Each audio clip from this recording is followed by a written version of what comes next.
नमस्कार दोस्तों, जय हिंद, वंदे मातरम। आप सभी का एक बार फिर से बहुत बहुत स्वागत है आपके अपने यूट्यूब चैनल एग्जाम ट्रिकी 2.0 में, जहां पर हम सीटेड एनसीईआरटी के यातायात के जो क्वेश्चंस हैं उन पर हम बात करने वाले हैं। और ये क्वेश्चंस आपके पेपरों में पूछे गए हैं और ऐसे क्वेश्चंस हैं जो आपको हर बार पेपर में देखने को मिलते हैं। तो बात करेंगे हम पहले प्रश्न पर बिना समय गवाए हुए। यदि आप हमारे चैनल पर पहली बार विजिट कर रहे हैं दोस्तों, चैनल को सब्सक्राइब कर लीजिएगा। और जब आप सब्सक्राइब करेंगे तो पास में बेल आइकन बन के आएगा, उसमें ऑल का ऑप्शन प्रेस कर लीजिएगा, जिससे कि हमारे लेटेस्ट वीडियोस की नोटिफिकेशन आप तक समय से पहुंचती रहेंगी। पहला प्रश्न आपके सामने, परिवहन का सबसे सस्ता साधन कौन सा है? पिछली बार पेपर में पूछा गया और पहला ही ऑप्शन दे दिया गया यहाँ पर आपका रेलवे। आपने तुरंत इसको सही किया और ये आंसर आपका गलत हो गया। परिवहन का सबसे सस्ता साधन कौन सा है? तो आप कहोगे सर परिवहन का जो सबसे सस्ता साधन है वो है आपका जल मार्ग। बी ऑप्शन जो है वो बिल्कुल आपका यहाँ पर सही होगा। और ये क्वेश्चन बार बार पेपर में रिपीट होता है और गलत भी होता है, तो ध्यान दीजिएगा। ऐसे क्वेश्चंस जो आपको काफ़ी सरल लगते हैं, थोड़ा रुक करके ठहर करके उन क्वेश्चनों को कीजिएगा। परिवहन का सबसे सस्ता साधन तो आप कहोगे सर जल मार्ग होता है। नेक्स्ट अगर हम बात कर लेते हैं क्वेश्चन नंबर 2 की, स्लेज को परिवहन के साधन के रूप में कहाँ उपयोग किया जाता है? स्लेज ये एक परिवहन का साधन होता है। इसको कहाँ उपयोग किया जाता है? पानी में, रेगिस्तान में, हिमपात में या भूमि पर? तो दोस्तों स्लेज जो होता है ये हिमपात में इसका उपयोग किया जाता है। ये एक हिमपात का परिवहन का साधन है। आपका सी ऑप्शन जो है वो बिल्कुल यहाँ पर सही हो जाएगा। नेक्स्ट अगर हम बात कर लेते हैं क्वेश्चन नंबर 3, विषम चुने, metre gauge, broad gauge, narrow gauge या लॉन्ग गेज। देखिए ये तीनों जो हैं वो आपके रेलवे से संबंधित हैं। आप बोलते हैं कि छोटी लाइन, बड़ी लाइन, इस प्रकार से हम लोग बोलते हैं। तो यहीं पर इनका जो नाम है, अगर हम छोटी लाइन की बात करें तो उसको हम नैरो गेज बोलते हैं। ब्रॉड गेज या मीटर गेज, ये जो तीनों हैं ये आपकी रेलवे से संबंधित हैं। ये आपकी रेलवे से संबंधित हैं। लेकिन जो लॉन्ग गेज है यहाँ पर ये अलग हो जाएगा, विषम हो जाएगा। तो यहाँ पर डी ऑप्शन जो है आपका बिल्कुल सही हो जाएगा। नेक्स्ट अगर हम बात कर लेते हैं क्वेश्चन नंबर 4 की, तो कहता है परिवहन के निम्नलिखित साधनों में से कौन सा अधिक महंगा है? अगर अभी हमने बात की थी सस्ते की, जब सस्ते की बात की थी तब आपने बताया था कि सर जलमार्ग जो है वो सबसे सस्ता साधन है। लेकिन सबसे महंगा साधन की बात की जा रही है। क्या वातानुकूलित बस है, विमान है, गाड़ी है या आपका सुपरफास्ट ट्रेन है? तो अगर महंगे साधनों की बात कर लें तो यहाँ पर आपका जो है बी ऑप्शन यानी कि विमान, ये आपका सही हो जाएगा। नेक्स्ट अगर हम बात करते हैं क्वेश्चन नंबर 5 की, गांव में ज़्यादातर सड़कें हैं। गांव में ज़्यादातर सड़कें हैं, लड़के नहीं दोस्तों था, सड़कें लिखा हुआ है, माफ़ कीजिएगा। गांव में ज़्यादातर सड़कें हैं, कच्ची हैं, पक्की हैं, धातु लगाई हुई हैं या पिच है? तो दोस्तों आप सभी को पता है, अगर आप गाँव से बिलोंग करते हैं तो गाँव में जो सबसे ज़्यादा सड़कें होती हैं वो होती हैं आपकी कच्ची। लेकिन अब धीरे धीरे जो चीज़ें हैं वो बढ़ती जा रही हैं। सबसे ज़्यादा अगर सड़कों की बात कर ले, लंबाई सड़कों की बात कर ले सबसे ज़्यादा, तो कहोगे सर महाराष्ट्र में है। और आगे हम क्वेश्चन देखते हैं क्वेश्चन नंबर 6, ट्रेन। आपका जो है ट्रेन रेलवे पटरी पर चलती है, इसलिए इसको बुलाया जाता है क्या? रेलवे या भूमिगत परिवहन, एयरवेज या सोनिक वे? आप लोग अगर कंफ्यूजन में जाते होंगे तो इन दोनों में जाते होंगे। अगर रेलवे पटरी पर चलती है तो क्या इसको रेलवे बुलाएंगे या भूमि परिवहन बुलाएंगे? तो दोस्तों ये रेलवे की पटरी पर चलती है, इसीलिए हम इसको रेलवे बुलाएंगे। ए ऑप्शन आपका बिल्कुल सही हो जाएगा। ऐसे क्वेश्चंस हैं जो आते हैं और आप लोग गलत भी करते हैं। गलत वो क्वेश्चंस होते ही होते हैं। तो एक बार अगर आप इनको देख लेंगे, समझ जाएंगे, आपके क्वेश्चंस जो हैं गलत नहीं होंगे और 1-2 नंबर ही आपको बहुत पीछे खींच कर ले जाते हैं। भारी माल को ले जाया जाता है, भारी माल को ले जाया जाता है क्या ट्रॉली में, ट्रक में, रेलगाड़ी में या बस में? तो आप कहोगे सर सबसे ज़्यादा भारी माल जो है हम देखते हैं बहुतायत मात्रा में जो है वो जाता है हमारी मालगाड़ियों से। किससे आता है? मालगाड़ी से आता है सबसे ज़्यादा भारी। तो ये आपका मालगाड़ी जो है रेलगाड़ी के अंतर्गत आ जाएगा। आपका सी ऑप्शन जो है बिल्कुल सही हो जाएगा। हम ट्रॉली में भी माल को ले जाते हैं, ट्रक में भी ले जाते हैं, लेकिन सबसे ज़्यादा भारी माल ऐसे बड़े बड़े कंटेनर्स वगैरह जो हैं और बहुतायत मात्रा में, बहुत ज़्यादा मात्रा में हम मालगाड़ी के द्वारा ही ले जाते हैं। 80-80, 90-90 डिब्बे होते हैं उसमें और इंजन भी उनका बहुत ही मजबूत होता है। तो हम एक बार में जो माल होता है ये आपका मालगाड़ी के द्वारा ले जाया जाता है। नेक्स्ट अगर हम बात कर लेते हैं क्वेश्चन नंबर 8 की, तो कह रहा है कि निम्नलिखित पदार्थों में से कौन सा पृथ्वी पर तीनों अवस्थाओं में प्राकृतिक रूप से पाया जाता है? यानी कि ऐसा कौन सा पदार्थ है जो पृथ्वी पर तीनों अवस्थाओं में पाया जाता है? तीनों अवस्थाओं का मतलब है कि भैया ठोस में भी पाया जाएगा, द्रव में भी पाया जाएगा और गैस में भी पाया जाएगा।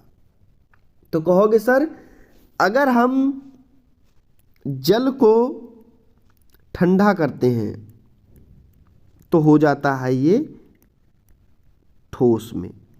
जल एक प्रकार का द्रव है ही और जल को अगर हम गर्म करते हैं तो ये बन जाता है जल वाष्प। तो ये जो है आपका जल, ये आपका प्राकृतिक रूप से ही ठोस में, द्रव में और गैस में तीनों अवस्थाओं में आपका पाया जाता है जल वाष्प। आप सभी को पता है पानी जलवाष्प बनकर बादल बनाता है और उसके बाद में ही हमारे यहाँ बारिश होती है। तो ये सभी चीज़ें आपका जल में सही रहेगा, जो कि प्राकृतिक रूप से बी ऑप्शन आपका यहाँ पर सही हो जाएगा। क्वेश्चन नंबर 9, मीनाबक्कम अंतर्राष्ट्रीय हवाई अड्डा है क्या रांची में है, क्या लखनऊ में है, क्या दिल्ली में है या चेन्नई में है? बात हो रही है दोस्तों मीनाबक्कम की, याद रखिएगा बहुत बार पूछा गया है और बिल्कुल टॉप ट्रेंडिंग में रहता है ये मीनाबक्कम। तो आप बताओगे सर मीनाबक्कम जो अंतर्राष्ट्रीय हवाई अड्डा है ये है आपका चेन्नई में। चेन्नई अगर बात करोगे सर कहोगे तमिलनाडु।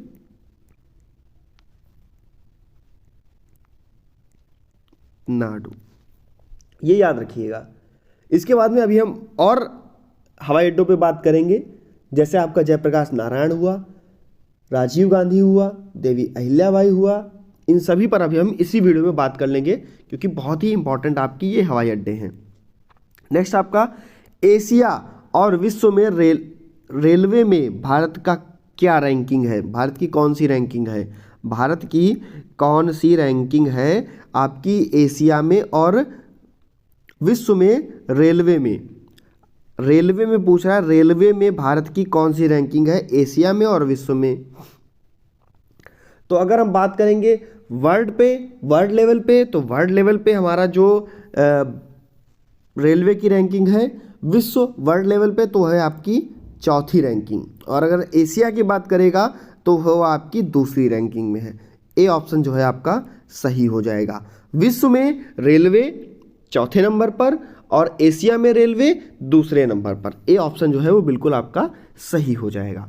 नेक्स्ट अगर क्वेश्चन हम देखते हैं क्वेश्चन नंबर 11, तो कह रहा है कि भारत से नेपाल यात्रा करनी है और जब भारत से नेपाल यात्रा करनी है तो यात्रा करते समय भारतीय नागरिकों द्वारा किस प्रकार की वीजा शर्तों की आवश्यकता होती है? क्या भारतीय नागरिक जब नेपाल जाते हैं यात्रा करते हुए तो क्या उनको अग्रिम वीजा लेना पड़ता है या आवागमन का वीजा लेना पड़ता है या कोई वीजा नहीं या आपका इनमें से कोई नहीं? तो आप सभी को पता होगा कि भारत से अगर नेपाल यात्रा करने जाते हैं, बहुत सारे लोग गए भी होंगे, जैसे मैं भी गया हूं, तो दोस्तों वहां पर किसी भी वीजा की आवश्यकता नहीं होती। सी ऑप्शन आपका बिल्कुल सही हो जाएगा। नेक्स्ट अगर हम बात कर लेते हैं क्वेश्चन नंबर 12 की, अब हम यहाँ पर आपके जितने भी अंतर्राष्ट्रीय हवाई अड्डे आपके लिए इंपॉर्टेंट हैं इन पर हम यहीं पर बात कर लेंगे। पूछ रहा है कि छत्रपति शिवाजी अंतर्राष्ट्रीय हवाई अड्डा कहाँ है। तो अगर पूछे भैया छत्रपति शिवाजी अंतर्राष्ट्रीय हवाई अड्डा, तो आप बताओगे मुंबई महाराष्ट्र। ठीक। अगर आपसे पूछ ले जयप्रकाश नारायण, लिख लीजिएगा जयप्रकाश नारायण हवाई अड्डा, तो आप कहोगे सर ये है हमारा पटना में। अगर आपसे पूछ दे राजीव गांधी हवाई अड्डा, राजीव गांधी हवाई अड्डा, तो आप बताओगे यह है आपका हैदराबाद, जो कि पड़ता है तेलंगाना। ठीक आपका। इसके बाद में अगर पूछ दे देवी अहिल्याबाई